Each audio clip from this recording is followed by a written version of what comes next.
Come on, dear students, we will start from the ethnic composition of Belgium. In previous video, we already told you that I will give you the examples of two countries and we will try to understand how power can be shared among different institutions of the country and how we can resolve the problems of our country through power sharing. Regarding this, I am taking the first example of Belgium. I already said you about Belgium. Now, clarify this fact, the ethnic composition of Belgium. In Belgium, 59% people speak Dutch language. 40% speaks French language. And 1% people speak German language.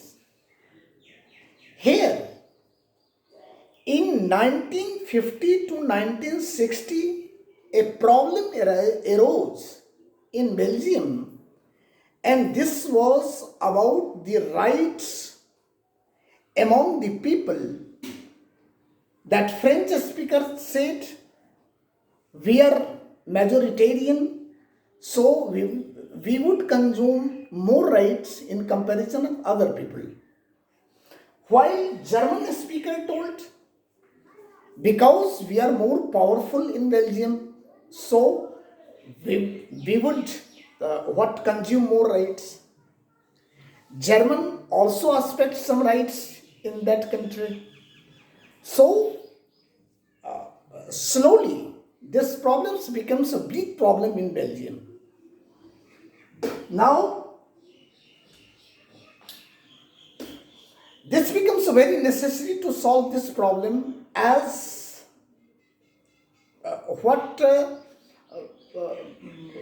efficiently as it possible. जब यहाँ ये समस्या बड़ी होने लगी और लोगों के भीतर एक सिविल वॉर जैसी स्थिति पैदा होने लगी, तो वहाँ के लोगों ने इस प्रॉब्लम को सॉल्व करने का विचार किया. चलिए उसने प्रॉब्लम को सॉल्व कैसे किया, इसको जानने से पहले इस प्रॉब्लम को या इस एथनिक कंपोजिशन को थोड़ा सा और समझ लीजिए आप. इसको हम दो भाग में बांट के समझेंगे.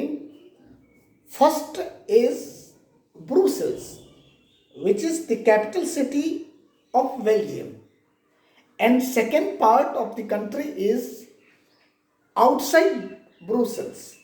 मतलब एक पार्ट ब्रुसेल्स हुआ और दूसरा ब्रुसेल्स के अलावा जो रेस्ट कंट्री था वो हुआ.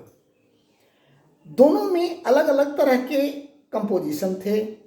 ब्रुसेल्स की स्थिति थी कि 80% वहाँ फ्रेंच स्पीकर रहते थे, 20% आपको वो 20% जो है वो डच स्पीकर रहते थे. जबकि ब्रुसेल्स से बाहर रेस्ट जो कंट्री का पार्ट था वहाँ पे जस्ट इसका अपोजिट था. 80% डच स्पीकर और 20% फ्रेंच स्पीकर. सारी संपत्तियों का और पावर का जो एक्यूमुलेशन था वो ब्रुसेल्स में बड़ा था. इस हिसाब से कंट्री के जो मैक्सिमम पावर थे या जो मैक्सिमम आपको ये वेल्थ का एक्यूमुलेशन था वो फ्रेंच लोगों के पास था. तो फ्रेंच एक स्थिति में ज़्यादा अधिक मजबूत था, अधिक पावरफुल था कि उसके पास संपत्ति और पावर्स थे. डच स्पीकर वो उसमें गरीबी अधिक थी, पावर को वो कम कंज्यूम पहले कर रहे थे, लेकिन उसके पास एक दूसरा हथियार था कि डेमोक्रेसी में वो मेजॉरिटी में थे और आप जानते हैं कि डेमोक्रेसी मेजॉरिटी का शासन होता है.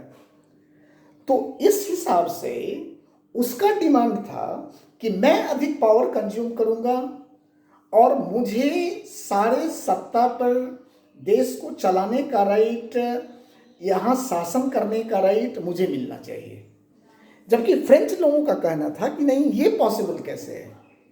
अभी तक तो बेल्जियम में हमारी चलती आई है, मैं सारे पावर को कंज्यूम किया हूँ क्योंकि मैं अधिक पावरफुल हूँ, तो यह सत्ता का अधिकार या सत्ता के जो मैक्सिमम राइट्स हैं वो मुझे मिलने चाहिए। तो यहाँ एक क्लैश की स्थिति उत्पन्न होना स्वाभाविक था। As I showed you, the ethnic composition, the economic condition, and power accumulation in some ethnic groups of the people, then this becomes inevitable in the country कि ये समस्या बन के खड़ा हो और लोगों का जो डिमांड था देश को चलाने का, जब वहाँ डेमोक्रेसी अडॉप्ट किया गया तो स्वाभाविक रूप से जो मेजोरिटी ग्रुप में थे उनका अलग अपना डिमांड हुआ कि मेजोरिटी में हम हैं तो हम शासन को चलाएंगे, जो पहले से पावर कंज्यूम कर रहे थे। तो ऐसी स्थिति में एक देश सिविल वॉर की तरफ जाने लगा। सिविल वॉर की तरफ जाने का मतलब है कि देश में काओस की स्थिति पैदा होती, देश के जितने भी डेवलपमेंट वर्क थे वो बाधित होते, लोगों के बीच क्लैश उत्पन्न होता। तो इस सारी समस्याओं के समाधान के लिए वहाँ के लोग आपस में एक लंबा डिस्कशन किए और उन लोगों ने अपने लिए एक संविधान फ्रेम किया, एक कॉन्स्टिट्यूशन बनाया, जो कॉन्स्टिट्यूशंस पूरी समस्या का निदान देने में सक्षम हो पाया और सारी दुनिया में एक आदर्श भी खड़ा किया, जिसके कारण इतनी बड़ी समस्या बड़ी आसानी से और बड़े ही सुंदर तरीके से सॉल्व कर दी गई। और ये तरीका था पावर शेयरिंग का। Okay, now I indicate you that power sharing is a pinnacle to solve the ethnic problems. This is a pinnacle to solve all problems of a country. Now I want to say you that power sharing is very necessary in democracy.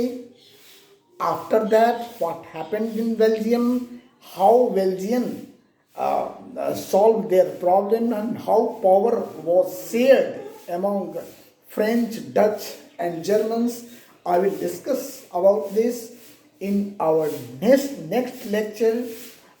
इसके बाद ये मैं daily आपसे बतला रहा हूँ कि घर पे रहिए, सुरक्षित रहिए, लॉकडाउन है, कहीं बाहर नहीं निकलना है, बाहर निकलना आपके परिवार के लिए खतरे से खाली नहीं है। ओके।